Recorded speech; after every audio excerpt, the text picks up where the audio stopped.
It's Monday, August 1st. So now the celestial calendar, rolls into the August house, which, of course, for some of us, it's August and then everything after. Um, this year's significant. It's Alexander's birthday. I mean, like, it lines up. It also does that for 1977 for his important celestial or cosmic relation to, I'm a cosmic mother with a unified star relation to one of my whatevers. But now today, for some reason, on came the humans made this show, which I absolutely love, called Ancient Aliens. I used to try to get my children to watch it, but the whatever, the first toilet paper certificate that I had, he made it a problem, as he does with everything. But now that my double Z has reached graduated class of 22, there's things he needs to know on my side, which I don't need the other one to know, since he thinks like he's like the mayor. Meanwhile, he's more like La Merde, as far as I'm concerned, and non-important and non-essential equipment, but whatever. So, and that's for the 1976 version of I really didn't need a posse. I didn't need a POS. I didn't need a posse. What I needed was 1977 and 1983 to come through, and we share a star. So today comes Three Ancient Aliens, which, real quick, the first one is called, well, the first one that I'm going to highlight is called Forged by the Gods. It's season 12, episode 2. It shows older antiquities, depictions of the black sphere, which I saw this gentleman, Gemini, on Facebook mention the black sun, meaning, I don't know what he means, honestly. He speaks a lot of French. It's translated into English on my feed. There was some change over, I guess, when Facebook went to Meta. I don't know if they went with some back characteristics. I really don't know how the human technology works, but whatever. So there's a mention of that. That certain angelic beings have this, and then some that they call God have this light orb, in addition to the others that have this black round ball. That there's no invention of history on this that I've ever heard other than this. Not to say it doesn't exist in the world. It's just it has not gotten through the layers of problems that I'm encountering in New York, which I can decipher New York's code, its backbeat, its heartbeat, where the problems are rising from, where they exist. But I mean, why even bother getting down to the human level? I mean, it's just not important at this point. It's not as important as they make it out to be. So, so there's that. Then there's this, Pyramids of Antarctica, which is season 11, episode 1, which is incredibly important because when Special Task Force Mark, which is I guess he's the American side, he said that he's friendly with my father. So I'm like, right, okay. And he's the one that took me for a ride in my Mini Cooper. And again, it happened in a quantum phase of layovers, of where like the sequence time of the human that's involved in the mission doesn't always necessarily, because it might jeopardize other things. Eventually it all seems to weave some tapestry together for planning and then execution of things. But they were involved in some hyperspace with whatever was going on with my 22 and the upcoming, and one sequence number three had a plan for my other three. I think he told me when we were like 16 he was trying to have a sequenced kid around the same time on a birthing schedule, but I didn't know. And then like the whole posse thing, like, I mean, I needed to get to an NEG. I don't know why I wasn't bred with an NEG, but whatever, on the POS, and becoming an increasing posse problem. Um, so in Pyramids of Antarctica, they mention about these balls of light. Um, when Special Task Force Mark took me from the carriage house in Patchogue in my vehicle, with the key out of my double Z or 22's room, who was sharing the car with me at the time. And then all of a sudden I went down to one key, which was weird when I was put back into sequence. But he drove me somewhere to see Eric, or somebody that I really wanted to see, but he didn't want to mention the name in front of the whatever on the group that led him to me and whatever it was. So we got in the car and we went. Something about pizza. And he took me to some house. I didn't know where we were. And then I got out. But when I got out and I walked up to go knock on the door, when the door opened, again, that's where it's like the phase. I mean, for me, it's just like the phase in. I just went into the light through the door. And when they're talking about these Antarctica pyramid lights, it reminds me of that. I mean, again, it's going from stable quantum field energy and stable cosmic energy, like the pure kind, where all of your atoms and molecules are not being radiologically fissured and then tried to hold together with static, which is what humanity has come down to, especially in this dangerous New York market. With cellular and electric and the radio stereo field of the internal mechanics and how it's whatever impacting the health. Lewis also today made me watch this movie. He said his friends made for him. He said his friends made it for him. I'm like, really, Lou? You have that kind of friends? So it's Joe Dispenza, Deepak Chopra's in it. There's another guy that he just made me watch, which I'm learning their names. They're becoming like household names for me now because Lou keeps repeating it, and now it becomes like real for me, and I can follow along. So, and Bruce Lipton was the other one.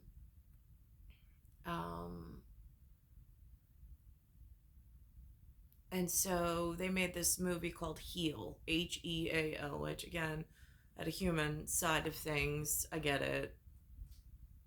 For the most part, I believe it. There's pieces that's missing out of it that I understand that they don't understand, or maybe they do, but they're only allowed to go so far with how they carry a message. So whatever on that. But when Mark took me to, I mean, I thought it was Eric's house in Sachem. I thought that that's where we were going. And then I entered the safe space where it was like the white light. And then, I mean, like, it's just like, it just felt like it was just so calming and peaceful to be in that field of security as opposed to where I live day to day. Where I live day to day, to take a step hurts. To take a breath is not right. Like, my breathing's not right here. And not because the mechanics aren't working, although they're just under such heavy taxation and fire without representation of importance. I mean, it's just like I'm having trouble, almost like the doomsday clock and my biological clock are in sync at the moment. And every day I wake up, it's getting worse and worse to try to live in this level of human science soup. But when Mark took me to, let's call it Eric at the Sachem house, and I got to cross over that threshold, and I got to like stable space, is what I call it. I mean, a deep space project, but safe space. And it was what I would consider just the entire visual field went like this bright, luminescent white. And it was almost like there was no more body. But like I know that he grabbed me and I grabbed onto him. Like, oh my God, thank God you made it, and thank God you're here, in one piece. And it's been a while. Um, and he was amongst his people, but or his safety zone. Um, but it was just like visual field was gone for me. And then it was like real work began on having to move around without being able to see, except this blinding white light. Um, but then it was just like a different sensory organ that you use in order to move through and stay together. Same person, by the way. I know somebody came to my Ronkonkoma house once and asked me about him and said, "Tell me about this thing with like, like with like the like." I mean, again, in a perfect relationship, I feel, and I know that I have. I just don't know where it went or is. Is it's almost like you just want to melt into their chest. I mean, it's just that feeling, that amount of love where you just, I don't know, just want to melt into their chest. That's the only thing I could say. It is like you just, and again, that's speaking as somebody who's been in stable space and then having to come back here, and live this way, which is really difficult since I'm like one of two, but we're three, and now we're separated. And I don't know how to get back, and I don't know how they even, I mean, like, again, I don't know how to get a hold of these people. I never even know when things are on their calendar. By the way, the day that Alexander was born, the doctor, when I asked him to stay and he said he couldn't, we shared the same birthday, and he was the one who physically welcomed Alex with me into the world on his special clock mark. Um, he asked me if I'd figured out the holiday schedule. I did not realize until I looked at the BRE, BRE, of how significant that one word was while he was in the room. Since I asked Jason to leave, I didn't want to spend my birthday with him. I wanted to spend it with the doctor. Swear to God. I wanted my new baby and the doctor, and I wanted Jason to go figure something else out for the day. I didn't want to see him. Said it right in front of the doctor and whoever else was in the room. Jason's a POS. He's a problem for me since I'm an NEG and I needed to be held around NEG, not POS. But nobody seems to see that significance. Teofrio is a POS. He's a problem for a whole other set of circumstances. Now, the last Ancient Aliens goes into this mention of the alien architects at S12E4. So it's season 12, episode 4. And that mentions like this integrated energy relationship between the Earth grid, the cosmos, going into galaxies, going into like an outer planetary thing, and then bringing it back together, which again, that gets really abstract in artistry and able to communicate, and then for somebody to actually grasp it and understand it fully. And I understand that because like I have Linda, who there is no having a conversation with her about out of this world things or anything pertaining to that level. She stays really grounded in earthling things. It's been 4 decades and 3 years. I really needed to get to NEG things that know like hyperspace and like interesting things that I keep getting pulled into because that's where they want me and where I want to be. But then I don't know what's going on at the human level of non-essential equipment and management and mismanagement and what's taking away from what needs to be. But I still don't get that. So, in that aspect, today on the news at noon, they mention this walrus in Norway. They call her Freya. Got into somebody else's boat. I guess she commandeered the boat, whatever. So they called her like a queen captain of the boat. I see significance in the human, whatever there. I don't particularly care if we call it a walrus, but in the Rus Ajra of things, I'll take the RUS. I mean, I'm RUZZ, but whatever.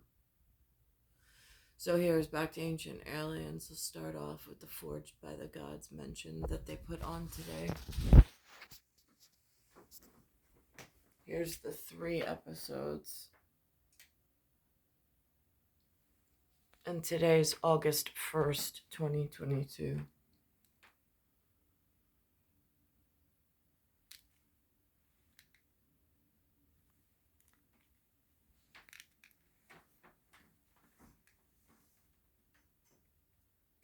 Similar spheres have appeared in artwork that dates back hundreds of years and are often depicted as coming from the heavens. Now, this is the History Channel. This is like the only access to history that I really have. I try to catch it every now and again. It's this particular, I mean, it's archaeology and ancient and history put together. It's not the current events history. I don't get much of that through. That's part of the TACO or the Transatlantic Communication Organization problem that's been under attack for my entire lifetime, where I'm only starting to see it and put pieces of it together in the Bell Project, the Bell Atlantic turning into the Baby Bells, and then some kind of spin-off and merger and reverse merger. I don't really know what they're up to. Again, I don't have stock shares. I just have like the important seat somewhere else that knows that the trap here in New York has some radiological like energy field that's not being handled properly. And I don't know if that's part of the delay and why elsewhere is not able to get to me in time or get to me within my breeding season. I mean, it's still not over, but I'm not quite sure what takes so long. So here's that mention. I mean, like, again, if you're putting it in a static painting that somebody, I mean, it's going to have some kind of story or Bible that goes along with it to try to explain, but only to the few and the whatever that knows of these things. But then for the rest, when they see it and they gaze upon it, what might they interpret it for?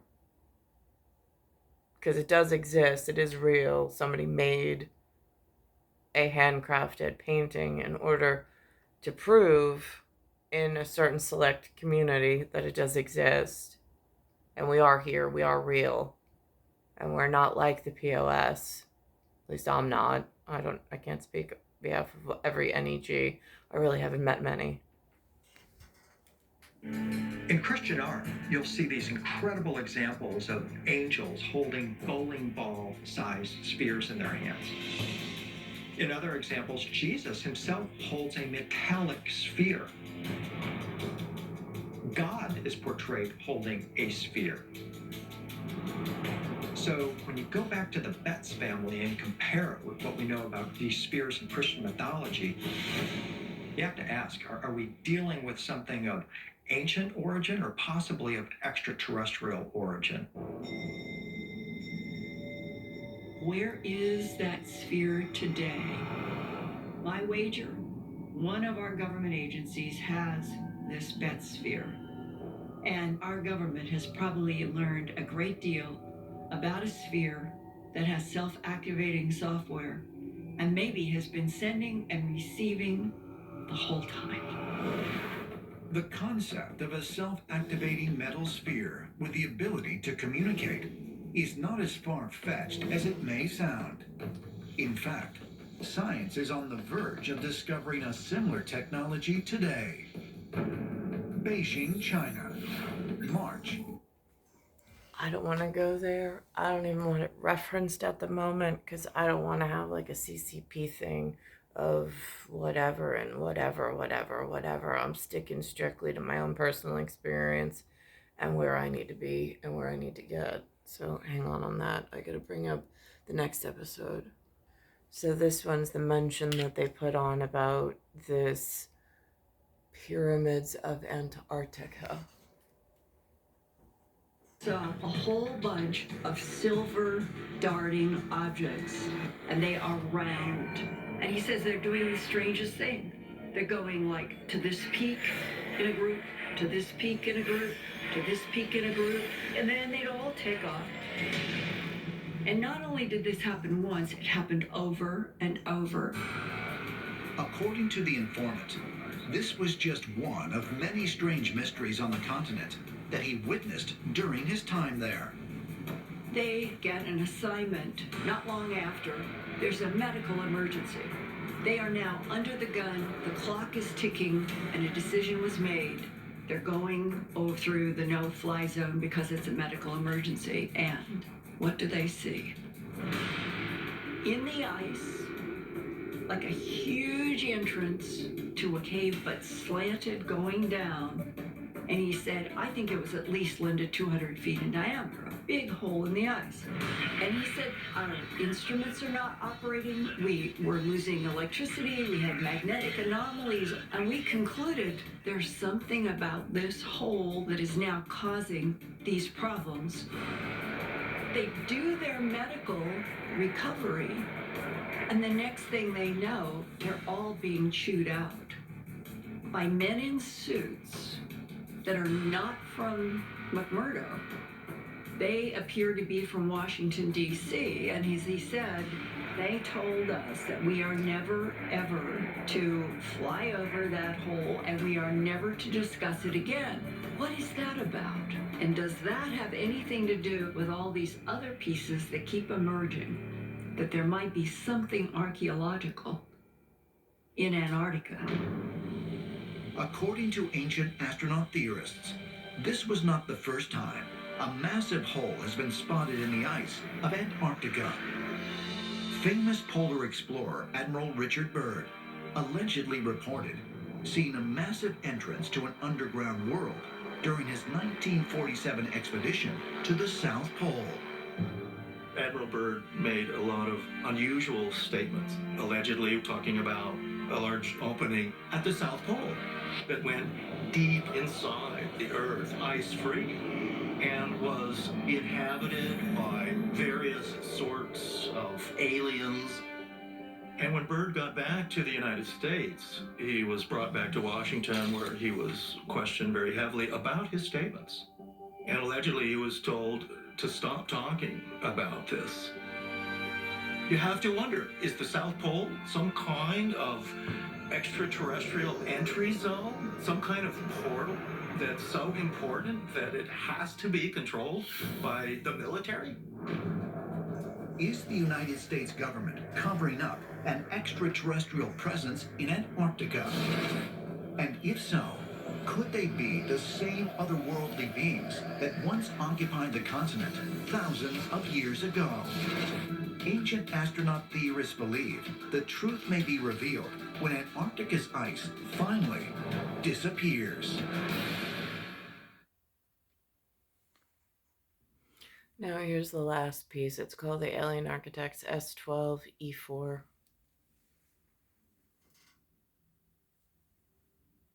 Architect sought not only to influence the Earth, but also to connect the Earth to something greater or beyond our imagination. Perhaps this grid even extends out into the stars, and the world grid of the Earth connects with the grid of other planets as well. and then integrates the Earth into a huge colony, if you will, or integrated circuit throughout the cosmos. This will be profound for planet Earth.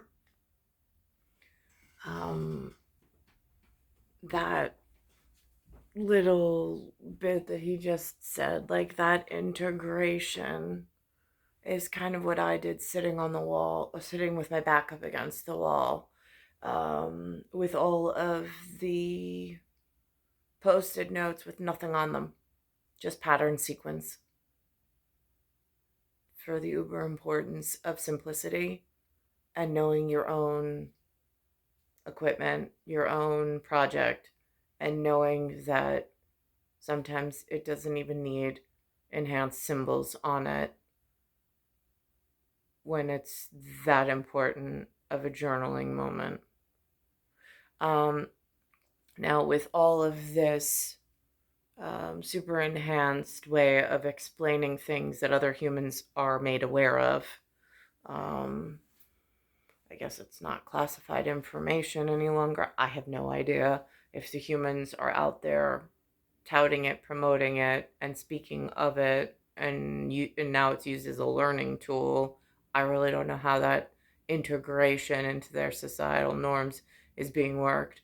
However, what I feel like at the moment in this unsecure radiological field, like this unstable stereo field that I don't know who's controlling, I feel like the walrus jumping into a boat.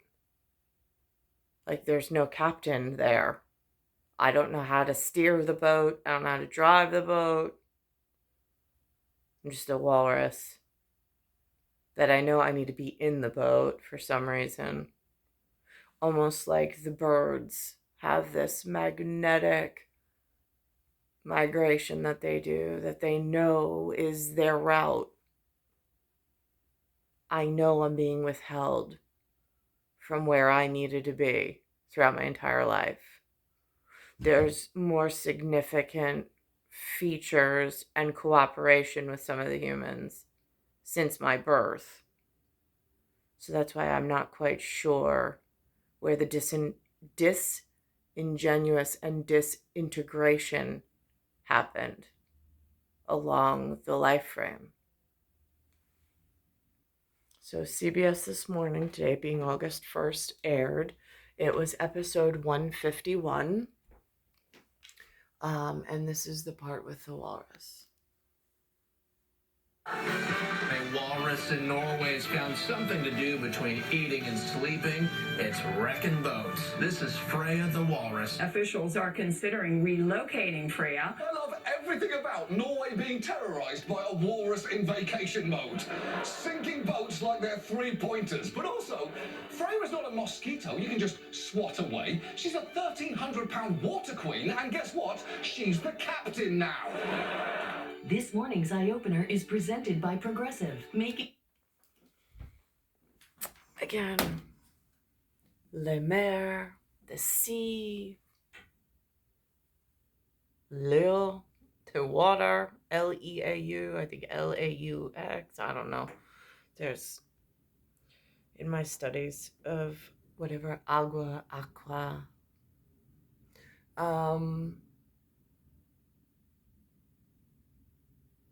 I just, again, making the walrus not as so pungently painful in the current dense size that this dysfunction is. I mean, I don't feel like I'm able to maintain homeostasis here. That's a problem. So why am I being held here when I know it's possible to get to and through this, unstable energy field and get to the level of stability where my cells just go back to where stable feels, and it's not so hard to breathe, and it's not so hard to even just be able to hold myself upright. And when I left the energy field, and I got back in the car. Mark, not my Mark, so I don't want him to get confused, because there was a piece in what looked like 69 West Row in Patchogue, in like a timeless piece that was done there in like a hybrid quantum field of like the middle of the kitchen was peeled out and it was more movable space, but whatever. When I was there, and that Mark I called, I mean, that was father, for me, it was father time. I called him Mark. I was like, I don't know, you just look like a Mark. Like, I just want you to be named Mark. So he was named Mark for that moment. I was mother of nature. He was father of time. That was in a separate space, where again, that space was a black ball or a black energy field, where there was one that had this bright white luminescent, where you had to feel and move without human sensory whatever of our conscious normalcy. And then there was a dark black, there was just, it was just blackness everywhere, but yet the human body moved within that universal realm, because there was some integrated feature in the security and fabric of time and space that was there, that worked with the human arrangement of whatever I look like here as with he. And we were able to move and interact with one another, but there was no sense of like a chair is here, there's a lamp over there. Like, I could, through the eyes, I could see what he looked like, but silhouette behind him was all black. But the contrast of his silhouette and his actual density was, depth perception was still there. Again, I could sit here and describe it or write a whole dissertation on what I've experienced and where I've been, but why bother? It's not like Lou and Lynn are going to read it or even give a shit, and there's nobody else that really exists, so not in my daily time frame. It's star 1978, star 8378, Nicole, Cattaruzza. It's Earth, solar system, Milky Way, universe, galaxy is broken, and it's Bayside Station, Bayside, New York, 11361.